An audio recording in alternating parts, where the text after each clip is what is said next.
Assalamualaikum warahmatullahi wabarakatuh. Pada kesempatan kali ini, kami peserta Latsar CPNS Kabupaten Tanah Laut, golongan 2 angkatan 1 tahun 2021 akan membahas tentang analisis isu global, yang dimana kali ini kami akan mengambil isu korupsi. Kelompok kami beranggotakan 5 orang, yaitu Anissa Ragilia, Arif Mahdi, M. Fahrial Agustian, Nurul Hasanah, dan Yuniska Fitriah. Kali ini kami akan membaginya menjadi 4 bagian, yaitu pertama pra-analisis, di mana kami akan mengidentifikasi isu korupsi dengan metode pentahelik, kemudian menapis isu, yaitu pemecahan isu korupsi dengan metode USG. Setelah itu, analisis isu, yaitu analisis akar masalah dengan menggunakan metode Fishbone dan SWOT. Dan terakhir, alternatif pemecahan isu dengan metode tabel. Korupsi adalah tindakan setiap orang yang melawan secara hukum, melakukan perbuatan memperkaya diri sendiri, atau orang lain, atau suatu korporasi yang dapat merugikan keuangan negara atau perekonomian negara. Hal itu disebutkan dalam Undang-Undang Nomor 31 Tahun 1999. Kemudian, apa itu penyebab korupsi? Penyebab korupsi terbagi menjadi 2 faktor. Yang pertama adalah faktor internal dan kedua adalah faktor eksternal. Faktor internal merupakan faktor penyebab korupsi yang datang dari diri pribadi. Faktor ini terdiri dari 2 aspek perilaku, yaitu individu dan sosial.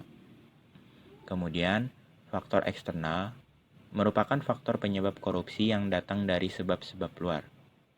Faktor ini meliputi beberapa aspek, yaitu aspek sikap masyarakat terhadap korupsi, aspek ekonomi, aspek politis, dan aspek organisasi. Selanjutnya, praanalisis akan disampaikan oleh teman saya, M. Fahrial Agustian. Kepada M. Fahrial Agustian dipersilakan. Pra-analisis. Pra-analisis menggunakan metode pentahelik. Yang pertama dari sisi pemerintah, kurangnya tingkat penyelesaian penyidikan kasus korupsi dengan kategori mega korupsi yang semakin hilang. Contohnya, kasus korupsi yang dilakukan oleh Menteri Sosial yang mencapai 17 miliar rupiah. Yang kedua dari sisi masyarakat, rendahnya pengetahuan dan sikap masa bodoh sebagian besar masyarakat terhadap upaya pemberantasan korupsi. Selain itu, komunitas anti korupsi di Indonesia kurang berperan aktif dalam pencegahan tindak pidana kasus korupsi. Yang ketiga dari sisi akademisi, kurangnya pendidikan moral atau soft skill terkait dengan pembekalan dan pengajaran karakter jujur, integritas, tanggung jawab, etika dalam lingkungan berbangsa dan bernegara. Contoh kasus suap atau korupsi yang dilakukan oleh Bupati Cianjur di mana dugaan suap atau korupsi terkait pemotongan dana alokasi khusus DAK pendidikan di Kabupaten Cianjur tahun 2018. Yang keempat dari sisi pengusaha, rendahnya komitmen para pengusaha untuk menciptakan dan membangun lingkungan bisnis yang berintegritas. Contohnya pemberian suap atau gratifikasi kepada pihak-pihak yang memiliki kewenangan. Yang terakhir dari sisi media, kurangnya peran media dalam pencegahan kasus korupsi, pemberitaan yang kurang menyeluruh, dan lebih mementingkan rating dan keuntungan media. Selanjutnya yang akan menjelaskan adalah Anissa Regilia. Analisis matrik USG.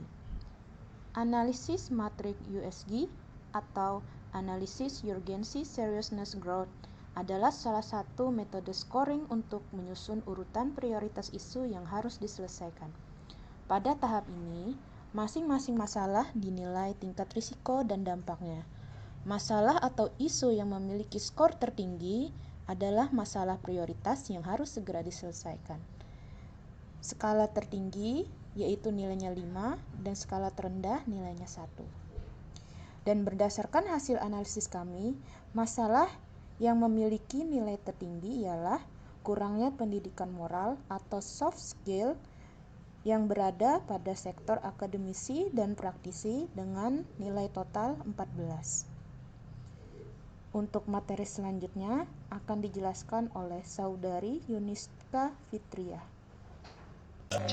Ya, baik. Di sini saya akan melanjutkan menjelaskan tentang menganalisis isu. Nah, untuk di menganalisis isu di sini kita menggunakan metode Fishbone. Yang pertama itu bisa kita lihat sebabnya itu dari aturannya. Aturannya itu karena lemahnya perundang-undangan, kemudian juga kurangnya tingkat penyelesaian penyidikan.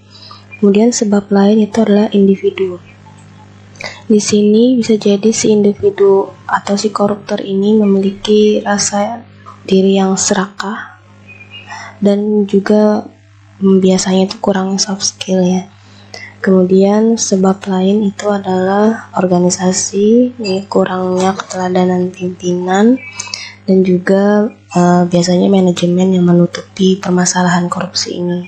Kemudian di sebab terakhir itu adalah faktor lingkungan. Biasanya masyarakat itu menganggap korupsi ini hal yang biasa, dan kemudian berkembang kebiasaan korupsi itu menjadi semakin banyak, sehingga akibatnya menyebabkan maraknya kasus korupsi di Indonesia ini. Nah, untuk penjelasan selanjutnya akan dijelaskan oleh Saudari Nurul Hasanah. Selanjutnya yaitu metode SWOT, yang merupakan suatu teknik perencanaan strategi yang bermanfaat untuk mengevaluasi suatu proyek. Metode ini terdiri dari strengths, weakness, opportunities, dan threats. Strengths atau kekuatan. Yang pertama, undang-undang keterbukaan informasi publik. Hal ini menyebabkan anggaran publik mudah diakses oleh masyarakat.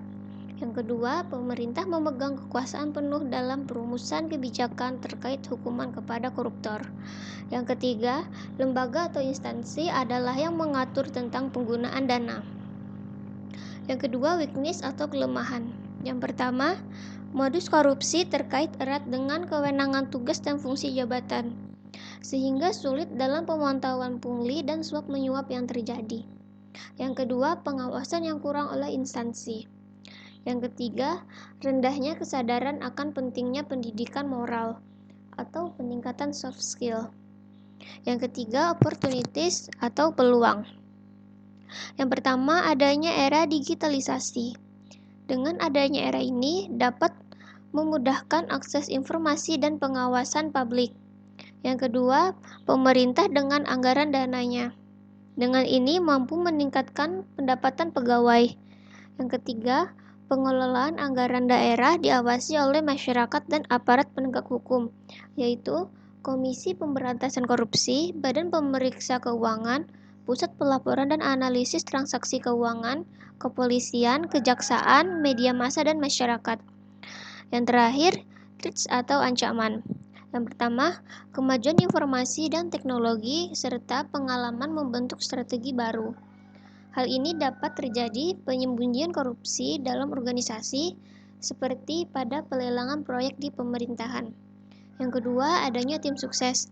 Tim sukses yang selalu membayangi kinerja pemerintahan karena kepentingan balas jasa. Yang ketiga, belum adanya kesadaran masyarakat terkait dampak yang ditimbulkan akibat korupsi. Yang keempat, penegakan hukum yang lemah karena adanya kong kali kong, gratifikasi, dan tekanan politik. Yang terakhir, besarnya kebutuhan tidak diimbangi dengan penghasilan. Selanjutnya yaitu penyelesaian isu. Rekomendasi penyelesaian isu. Alternatif penyelesaian. Melakukan pembaharuan pada kurikulum pendidikan yang berfokus pada peningkatan soft skill. Selanjutnya, tahapan setiap alternatif. Pemerintah, khususnya Menteri Pendidikan, memperbaharui kurikulum pendidikan yang berfokus pada peningkatan soft skills. Selanjutnya, masyarakat perlu menerima dan mendukung program pemerintah.